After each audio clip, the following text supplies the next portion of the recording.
Hello everyone, आप सबका स्वागत है मेरी नई यूट्यूब वीडियो में। तो आज मैं आपको फिर से एक नई बहुत ही ख़तरनाक घटना सुनाने वाला हूँ। ये घटना मुझे मेरे सब्सक्राइबर ने भेजी है।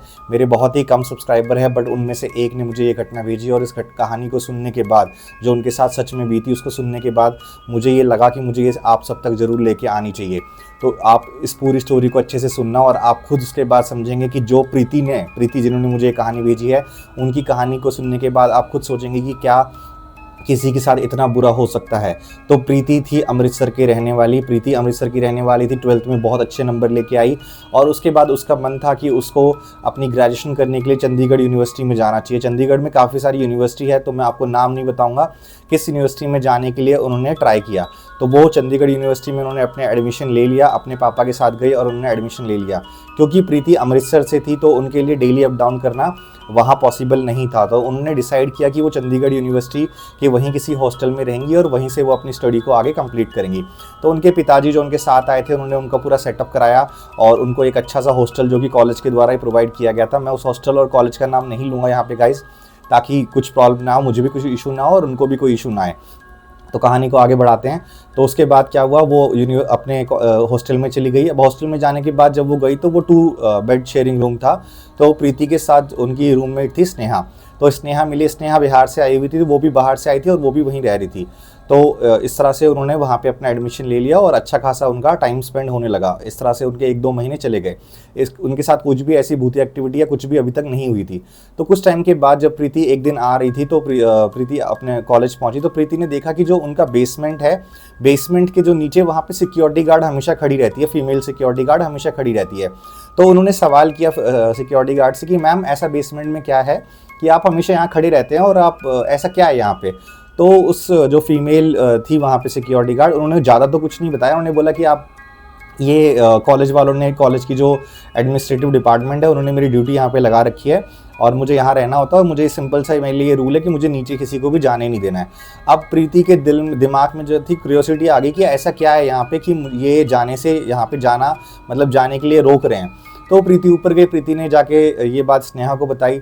तो स्नेहा ने, अब स्नेहा भी कॉलेज में नहीं थी, फर्स्ट ईयर में थी, तो स्नेहा को भी इसके बारे में ज़्यादा नहीं पता था। तो स्नेहा ने बोला मुझे तो इसके बारे में ज़्यादा पता नहीं है, बट देखते हैं, कुछ किसी और लोगों से पूछते हैं। तो उस दिन रात को जब वो लोग अपने नीचे गए, वो खाना खाने के लिए जाते हैं, तो खाना खाने के लिए जब वो गए तो उन्होंने वहाँ पे जो उनके सीनियर्स थे उनसे बात करी, उनसे पूछा कि ऐसा क्या है यहाँ पे कि ये लोग नीचे बेसमेंट में जाना अलाउड नहीं करते हैं।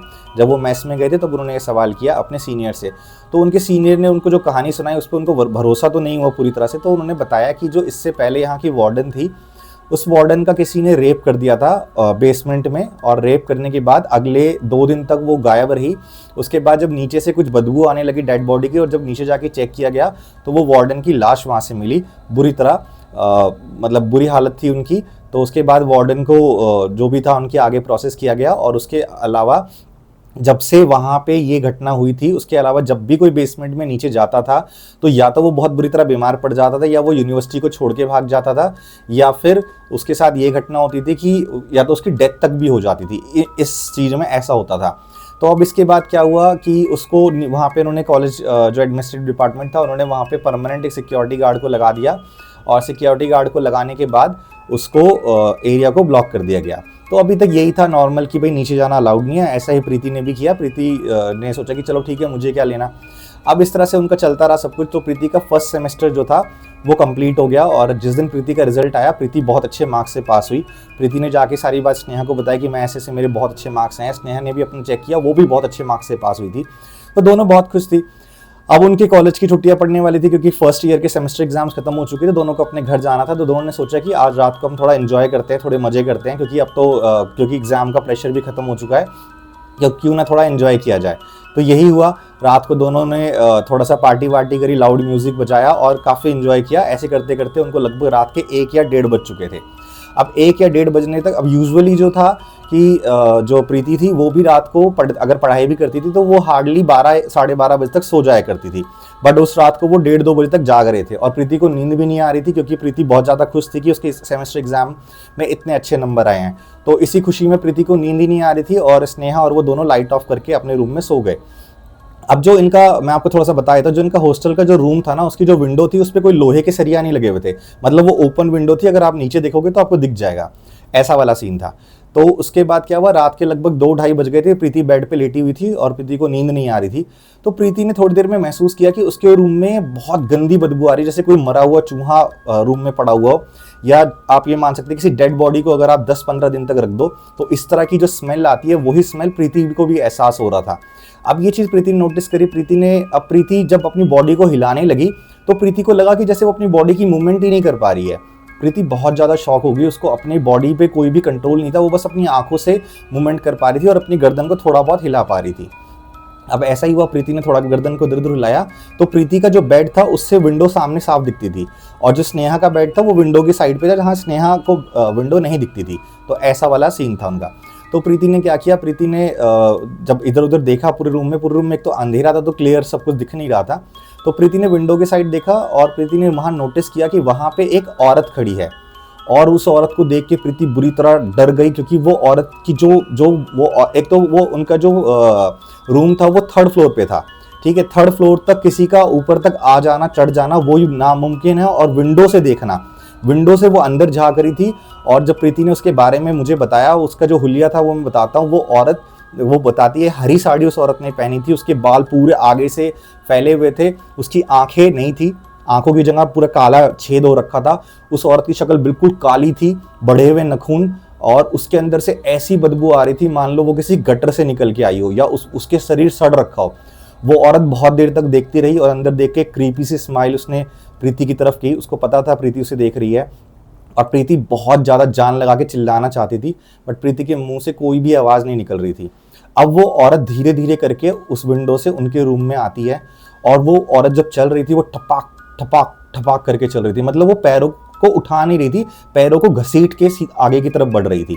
तो वो इस तरह से आगे बढ़ी, और वो आगे बढ़ने के बाद स्नेहा के पास जाके खड़ी हो गई, स्नेहा के सर के पास जाके खड़ी, और स्नेहा को कंटिन्यूसली देखने लगी।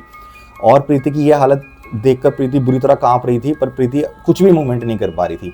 अब उस रूम में इतनी ज़्यादा बदबू हो चुकी थी, इतनी ज़्यादा बदबू हो चुकी थी कि उसकी वजह से स्नेहा की भी आंख खुल गई, और जैसे ही स्नेहा की आंख खुली, स्नेहा जोर से, बहुत जोर से चिल्लाई,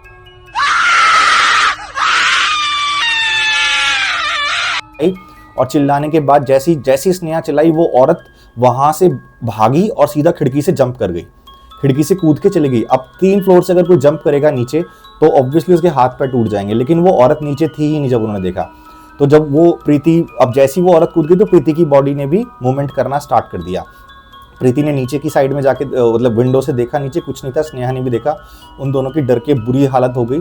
डरने के बाद वो दोनों ने जैसे जैसे करके सुबह तक का टाइम काटा, उसके अपने जो साइड वाले रूम वाले थे उनको बताया, और सुबह सुबह उन्होंने, वो दोनों अपना सामान पैक करके अपने घर चली गए। अब प्रीति जब अपने घर पहुंचती है तो प्रीति ने जाके अपनी मम्मी को ये सारी बात बताई कि ऐसे ऐसे मेरे हॉस्टल में ये सब हुआ था। और प्रीति की मम्मी भी सुनकर बुरी तरह हैरान हो गई कि इस तरह की भूतिया एक्टिविटी हॉस्टल में कैसे हो सकती है। बट उन्होंने अपने ही जो नज़दीक के एक बाबा थे, उनको, जो बाबा कह लो, तांत्रिक कह लो, उनको प्रीति को दिखाया। तो प्रीति को जब उन्होंने देखा तो उन्होंने बताया कि नहीं, इस पर ऐसा कुछ तो नहीं किया है, ऐसा कुछ नहीं हुआ है, जो वो आत्मा है उसका बुरा साया सिर्फ हॉस्टल तक सीमित है, हॉस्टल के बाहर सीमित नहीं है। फिर भी उन्होंने प्रीति की सेफ्टी के लिए उसको एक धागा बना के दिया और कहा कि आप जब भी उस हॉस्टल में अगर वापस जाओ तो ये धागा पहन लेना।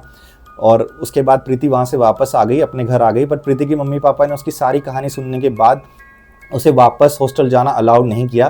प्रीति के पापा वापस वहाँ गए और उसका सारा हॉस्टल से सामान लिया और उसको रेंट पे अलग से रूम दिलाया गया ताकि वो अपनी स्टडीज़ को कंप्लीट कर सके।